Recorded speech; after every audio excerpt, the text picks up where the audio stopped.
Hello student, welcome to my channel. आज फिर एक न्यूमेरिकल को सॉल्व करते हैं। क्वेश्चन इस प्रकार दिया गया है, a particle experiences constant acceleration. इस पे ध्यान दीजिएगा आप लोग। कांस्टेंट एक्सेलरेशन बोला गया है for 20 second after starting from rest. Rest यहाँ पर बोला गया है, मतलब इसका प्रारंभिक वेग u इक्वल टू 0 है। If it travel a distance x1 in the first 10 seconds and distance x2 in the remaining 10 seconds, then which of the following is true? ये ऑप्शन दिया गया है। रिलेशन, बेसिकली इसमें रिलेशन निकालना है x1 और x2 में। चलो सॉल्व करते हैं। सॉल्यूशन, कांस्टेंट एक्सेलरेशन मतलब आप ये समझिए कि constant rate at which velocity change with respect to time. मतलब ये है कि स्पीड जो चेंज हो रहा है इक्वल चेंज हो रहा है in equal interval in time. हम एग्जांपल से समझाते हैं। कांस्टेंट एक्सेलरेशन, जैसे कि t इक्वल टू 0 पे 2 मीटर पर सेकेंड चाल है और t इक्वल टू 1 पे 4 मीटर पर सेकेंड और t इक्वल टू 2 पे 6 मीटर पर सेकेंड है। तो यहाँ पर आप देखिएगा, एक्सेलरेशन यहाँ पर निकालिएगा। एक्सेलरेशन क्या होता है? Rate in change in velocity with respect to time. Acceleration होता है जैसे final velocity rate, final velocity minus initial velocity और टाइम डिवाइडेड। तो यहाँ फाइनल वेलोसिटी 4 हो गया और इनिशियल वेलोसिटी 2 हो गया। तो यहाँ पर कितना हो गया? वेलोसिटी में चेंज कितना हो गया? टो। और टाइम कितना है इसके बीच में? 1। तो यहाँ पर एक्सेलरेशन कितना गया? 2 मीटर पर सेकेंड स्क्वायर।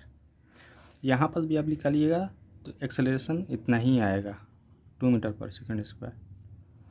इसका मतलब यही हुआ कि एक्सेलरेशन जो है वो कांस्टेंट है इस दौरान। तो अब चलिए हम लोग सॉल्व करते हैं क्वेश्चन को। क्वेश्चन एक बार फिर से पढ़ लीजिए। चलिए अब सॉल्व करते हैं। तो हमारे पास मोशन का इक्वेशन दो ठो है, डिस्टेंस और टाइम वेलोसिटी में रिलेशन है। तो v square is equal to u square plus 2as। एक हो गया s is equal to u t plus half a t square. तो यहाँ पास हम लोग का भी पता नहीं है, तो इसलिए हम ये इक्वेशन नहीं लगाएंगे।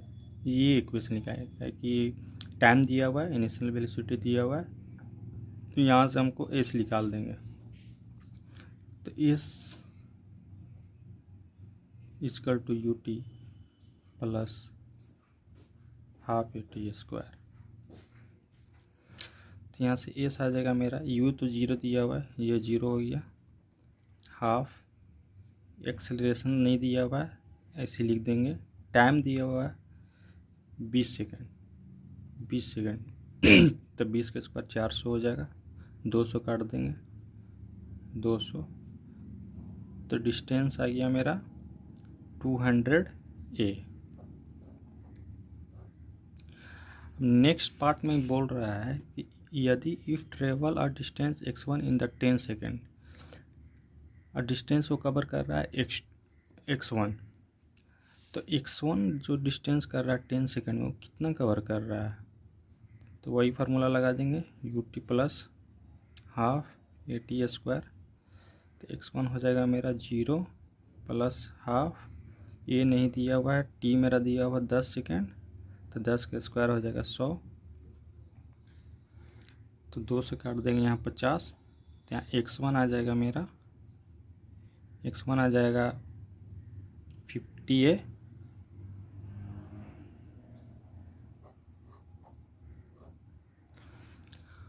और जब x2 हम निकालने जाएंगे, तो x2 निकालने जाएंगे तो यहाँ ये जो शुरू में जो निकाले थे 20 सेकंड में, वो टोटल डिस्टेंस था, ठीक।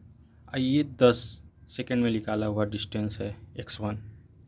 तो हम ये s में से ये x1 माइनस कर देंगे तो मेरा x2 निकल जाएगा, क्योंकि यहाँ पास ऑलरेडी बोल चुका है कांस्टेंट एक्सेलरेशन है। एक्सेलरेशन जो है कांस्टेंट है दौरान जर्नी। तो x2 हो जाएगा मेरा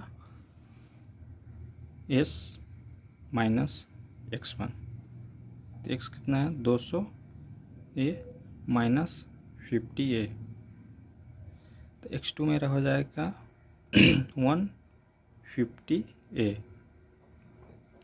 x1 x2 आप निकाल लिए। हम इक्वेशन रिलेशन दिया हुआ है, कौन सा इसमें से सही है, या x1/x2 कर दीजिए या x2/x1 करिए, सेम आंसर आएगा। चलिए हम x1/x2 करते हैं। x1 मेरा कितना है, x1 यहाँ निकाले हुए हैं 50 है, और x2 मेरा दिया हुआ है 150a, तो a से एक कैंसिल हो जाएगा, 1 0 से 1 0 कट जाएगा, 5 3 जा 15 हो जाएगा, तो x2 बराबर हो जाएगा मेरा 3x1। ऑप्शन 2 मेरा सही हो जाएगा। Hope you understand. अगर वीडियो अच्छी लगी है तो लाइक करें और शेयर करें और चैनल को सब्सक्राइब करें। अगर कोई भी दिक्कत है तो क्वेश्चन आप लोग कमेंट सेक्शन में पूछ सकते हैं। Thank you.